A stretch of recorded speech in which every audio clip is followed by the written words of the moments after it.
If you subscribe to the channel, you know I operate portable ham radio on the beach a lot. Very blessed that I live near the beach. I'm just minutes away from Virginia Beach here in the United States on the East Coast, and hour and a half away from the Outer Banks of North Carolina. And I go out on these beaches a lot and operate. Now, you're probably asking, why are you doing a video about operating on the beach here nearing winter in the Northern Hemisphere? Believe it or not, that is one of the better times to operate on the beach, and I really enjoy getting out when there's no one on the beach. It's the time to go and to get out there. Well, you know, I get a lot of questions, a lot of emails, and some very good questions, and I want to give you an oversight of all my many times of going out on the beach, kind of some lessons learned, mistakes I've made, things I've kind of picked up over many times of going portable, some advice, some things to do, some things not to do. It just kind of give you an overall really good guide if you've never gone out on the beach and operated portable. It's awesome when it's called the saltwater amplifier, and there's a reason. Getting a vertical up, using the salt water, any ocean as a ground plane, gives you about a 10 dB gain. What's that do? It basically turns a 10 watt QRP signal into a 100 watt signal, and on and on. It's really awesome. So I want to give you a really good guide of everything that I've learned, and help you and encourage you to get out on the beach and catch some waves, dude. Stick around.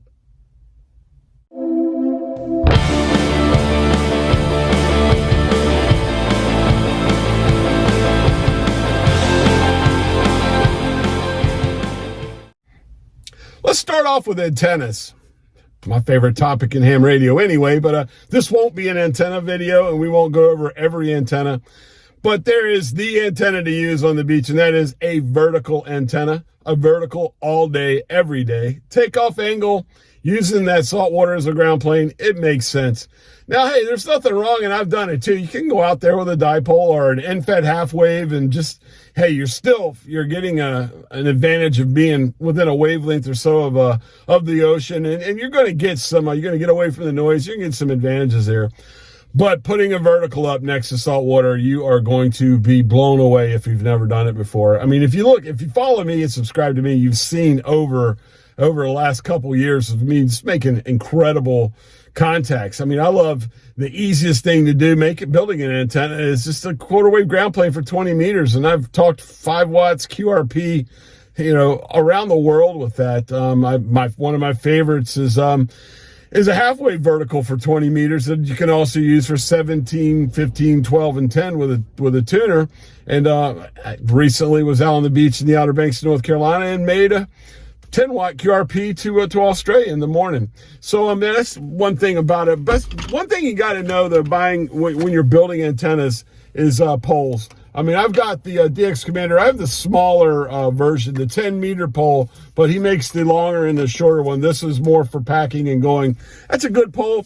This thing is not easy to put up. I made a mount for this thing to put in the sand that was made out of 3-inch PVC, a reducer, and a 2-inch PVC pipe that I would stick down in the sand. And it was a monster to carry down to the beach. And it was rather tough. And I found other ways. And since then, now what I do is I screw the bottom off of the antenna itself and use a small piece of PVC pipe, drive that in the ground, and then slide the bottom of the DX Commander over top of it. For smaller poles, though, I mean, honestly, there's some good stuff, and you can make some great antenna with smaller poles, like the 7-meter DX Commander, a 6-meter pole, or what have you. But some of the smaller poles are easier to carry and get down on the beach with, and there's some things you can do.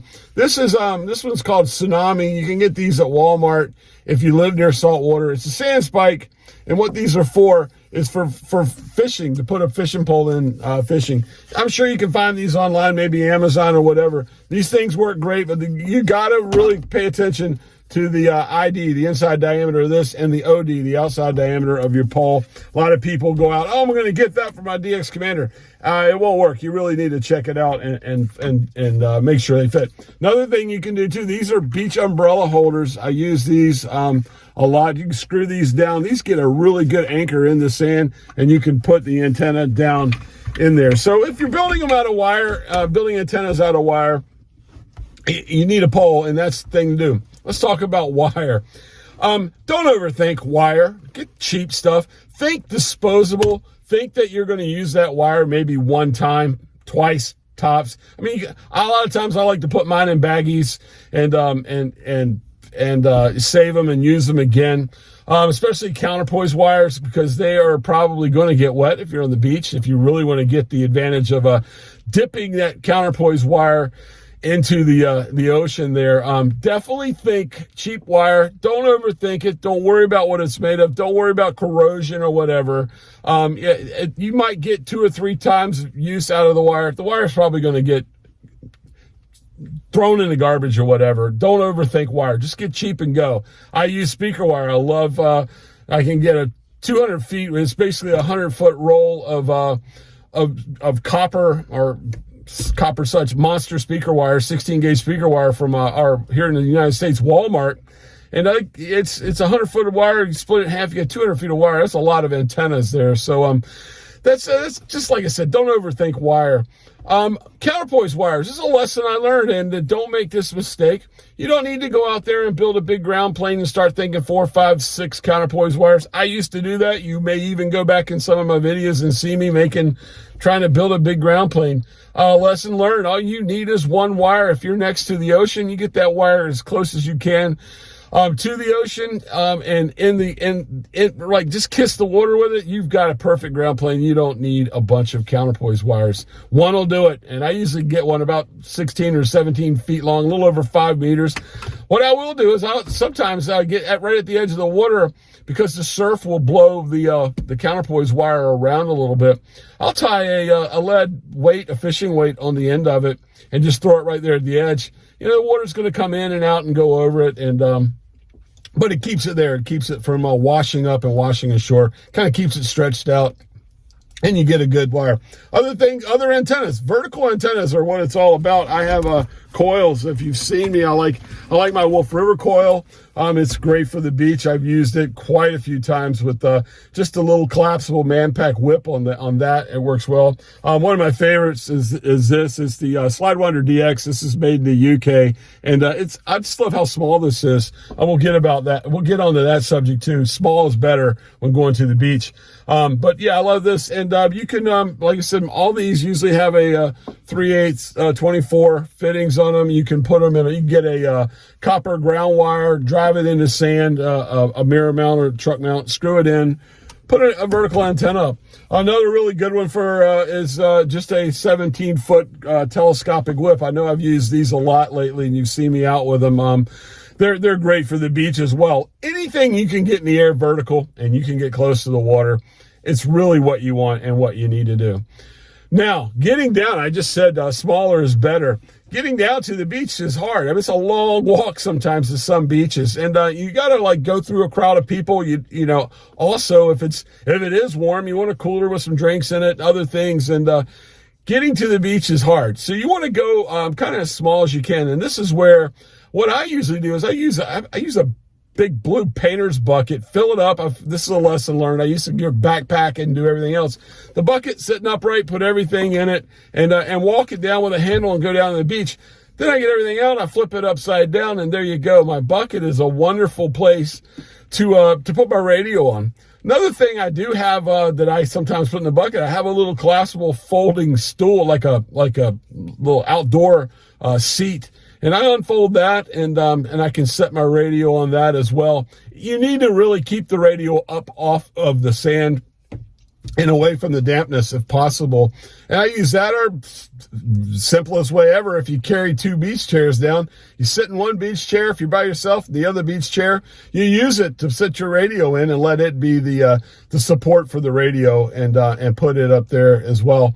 And that works just as well. Let's talk about radios too.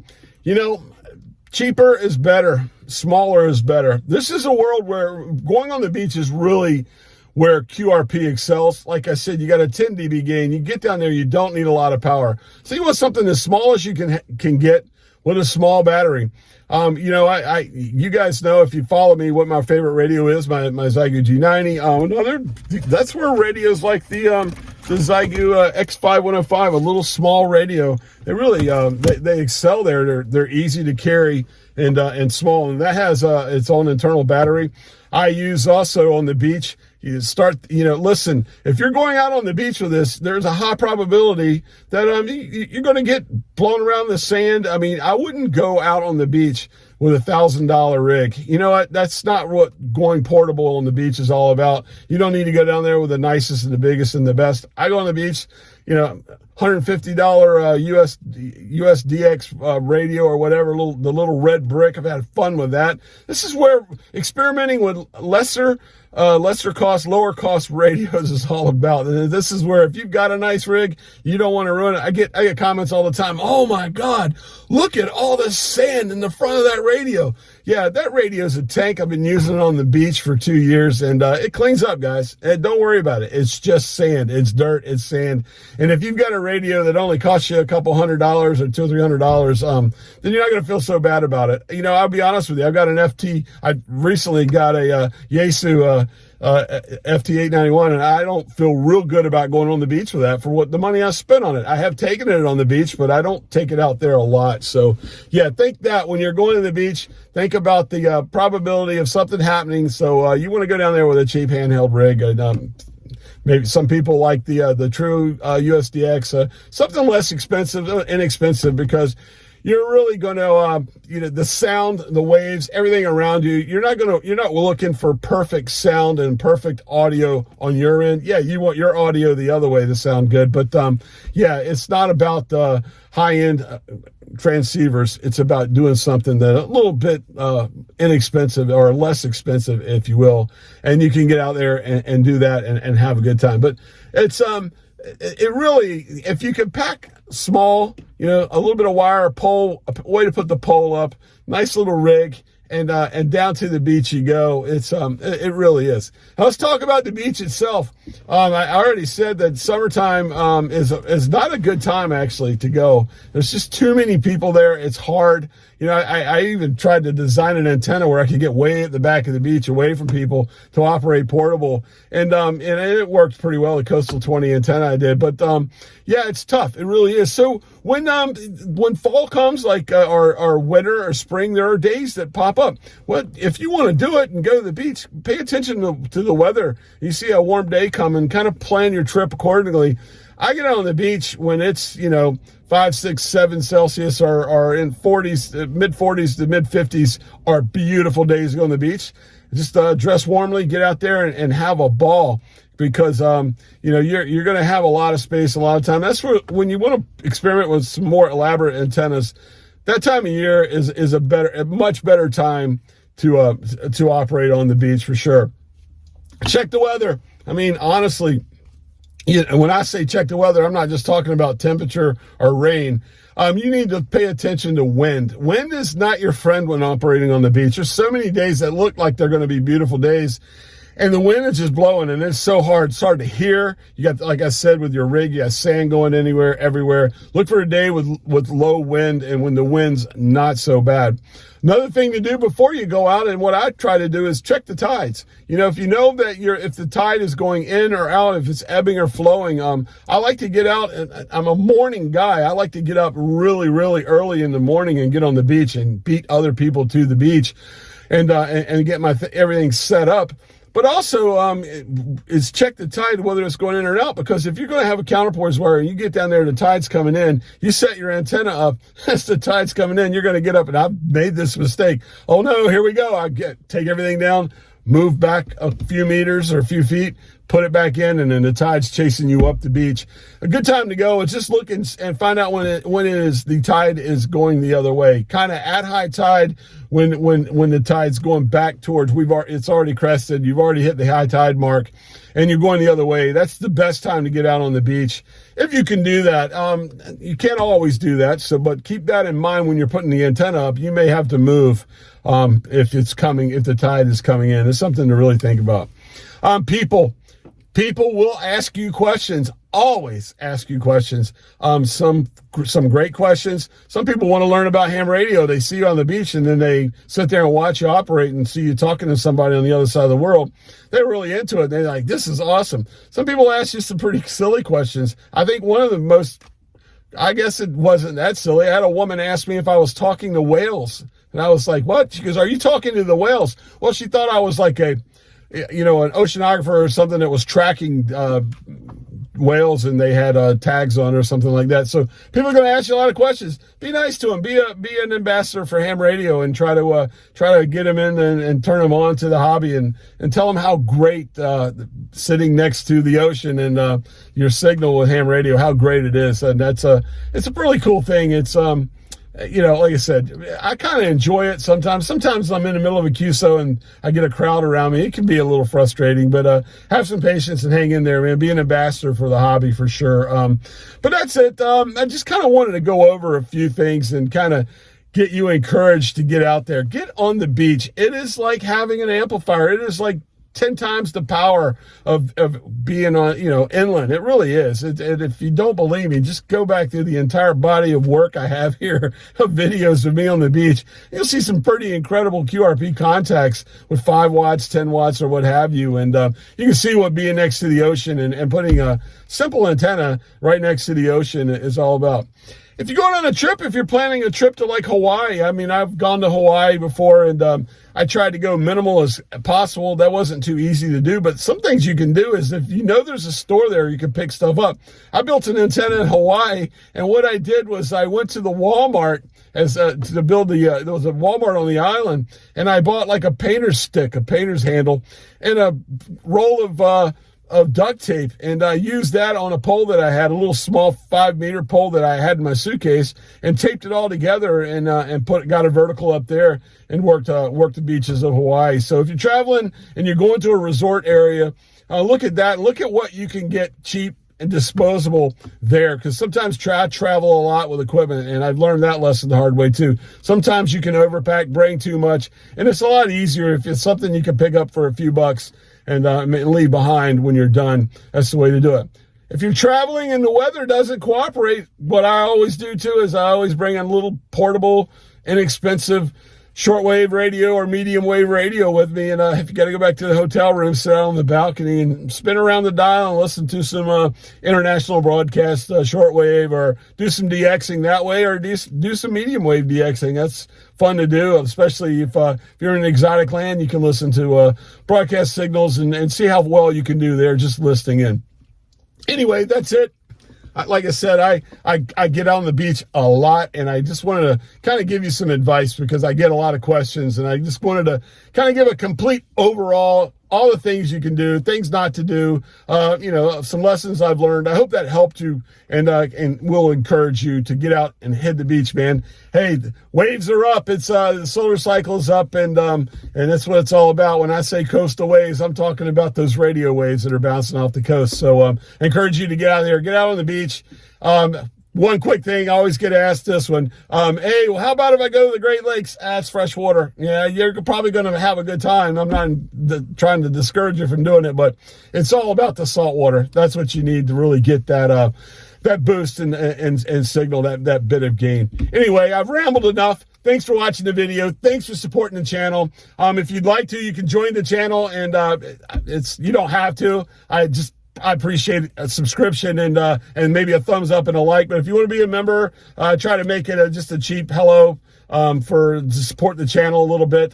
Become a member, and I will appreciate that. I'm trying to put together a little bit of swag to send out to people who have joined the channel. So that'll come probably right at the first of the year, and hope to build a nice little community of friends there that are also members of the channel as well. Until next time, I'm Walt, K4OGO. Hit the beach, guys. 73.